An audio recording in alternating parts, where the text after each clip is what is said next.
You're still watching Ways now. On March 18th, we recognize National Awkward Moments Day.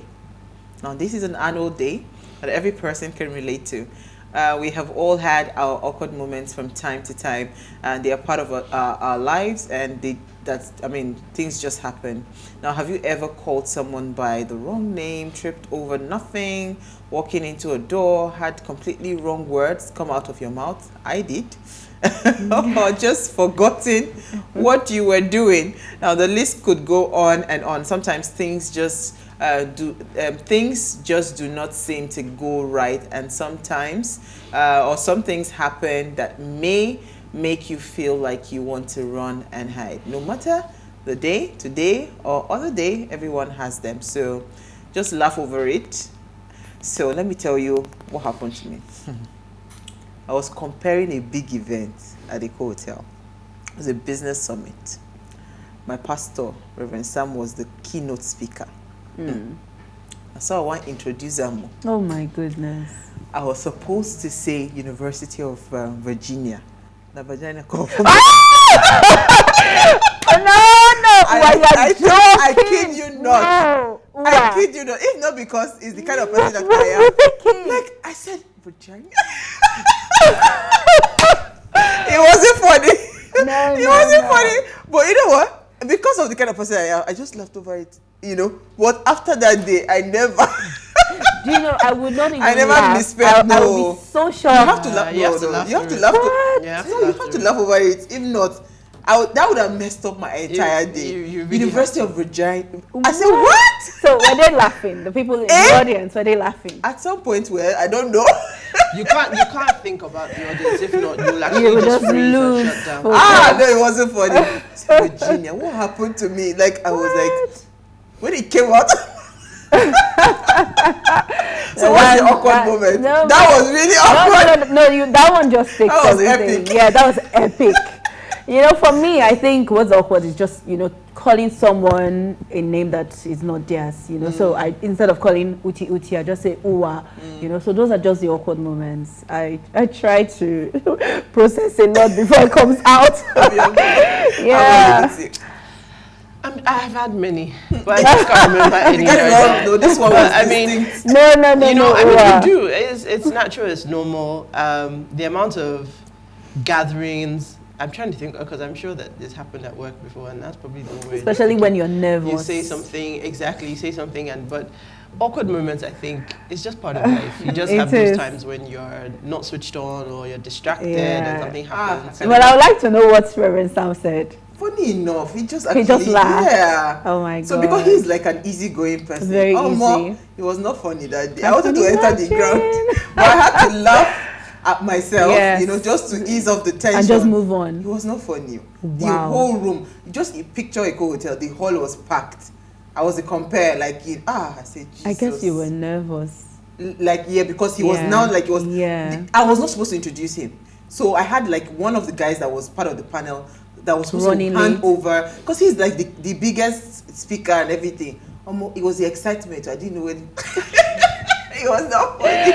But after that day, trust me, I'm a better host now. We know that. We see that. It was not funny. All right, so I'm going to start with my news story today because we have very interesting back-to-back.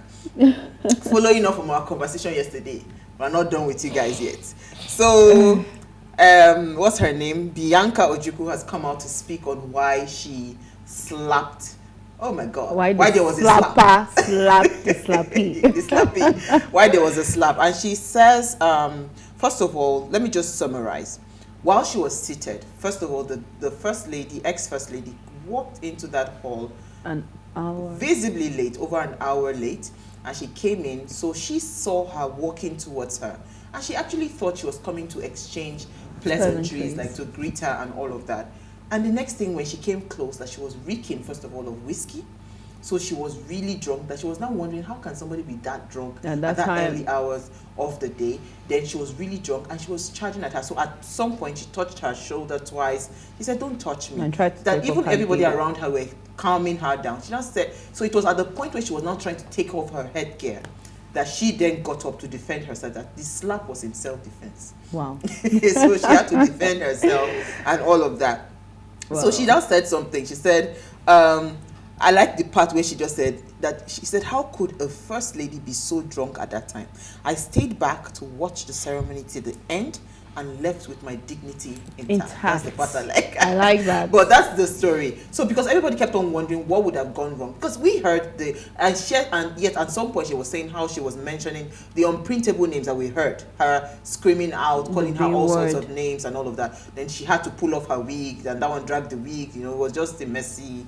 It was really messy. It was just a messy fight. But let me hear, Manny, I think you have a follow-up story on that. Yeah. So Ebele Obiano must apologize to Bianca within 7 days and must appease the gods. So that is from the Awka Monarch. He says the Obi of Awka ancient kingdom, Eze Awka, yes. Awka, Uzo 2 or 3 of Awka. Sorry, Obi Austin Undigwe has condemned the attack on the widow of the late Chukwuemeka Ojukwu by the wife of the former governor of Anambra State, Ebele Obiano, during yesterday's inauguration of Governor Charles Soludo. In a statement released today, the monarch gave Mrs. Obiano 7 days to publicly apologize to the entire Igbo people or face serious consequences. So it says that this grave sin was committed in the land of Awka, which is known for peace and unity. Therefore, as traditional ruler of the people and chief custodian of their culture, I am under obligation to perform some sacrifices to cleanse our land of this filth and pollution and to appease the gods, the statement read. Wow, so it seems like I'm actually happy Ebele is in serious trouble. Yes, I am happy that they're calling her out, because again, what she did was completely uncalled for. Very, very much. First of all, the moment this was history being made, somebody was being inaugurated as governor, you completely stole the show. You know, you stole the show. Completely everything now that we were hearing about inauguration was there was a slap. You know, as opposed to what the real crux of the event was supposed to be. So I'm happy that they are sanctioning. Yes, it happened just as soon as he was inaugurated. Yes. You know, so she decided to. You understand? It's so just I crazy. am happy that they've called her, and you know, apart from even that apology, I wish there was something else she could do. Yeah, so she's supposed to apologize to Bianca, to the governor, then to the people of Awka, and then to appease the gods. So that's a lot. So the matter is plenty. Yeah, that's a lot. That's good. That's really good. Yeah. And again, it puts a rein on people that would think in that direction next time. Yeah, you can't go scot-free. Yeah, with that. After something like that. No, that's not good. How about you, Uti, your story? Well, why there was a slap? Well, the slapper was slapping the slappy. Wahala be like bicycle. So, following the slapping incident, the former governor, the husband of the slappy, was arrested by the E.F.C.C. At the Murtala Mohammed International Airport, where he was trying to board a plane for the United States. So apparently, as far back as 4 months ago, I think sometime in November, the NIS had been advised by the E.F.C.C. they had been placed, the ex-governor had been placed on the watch list to talk about, and basically, you know, any travel out of the country was to be flagged. And of course, following the inauguration yesterday, he then attempted to leave the country and he was arrested. So I understand that he's now been moved from Lagos to Abuja. The E.F.C.C. have not given, will I say, an update as to why he's being held, but it's believed that it has to do with some projects that were executed during his tenure. But we wait to hear more news. But like I said, problems, and more problems. I really feel so sorry for this I man. do. After that, everybody kept on saying that. I feel sorry for him. He didn't deserve more negative, you know, news. Yeah. No. You know, just compounded. Yeah, it just did. It's sad. Very sad. On that note, let's talk to ourselves as women. Honestly, so that we shall not be so slapped. how do we break the bias if we continue? Your woman, like did you not hear Uti's comment yesterday? She completely, unbroke. She repaired the bias. The one that was broken, she went and she cemented it and welded it back together. It's So crazy. I wanted to mention something. It's not part of our what's in the news, but I mentioned yesterday that Nigeria at one point was we were the happiest people. So the World Happiness Index is out, and we are number 118 of I think 146.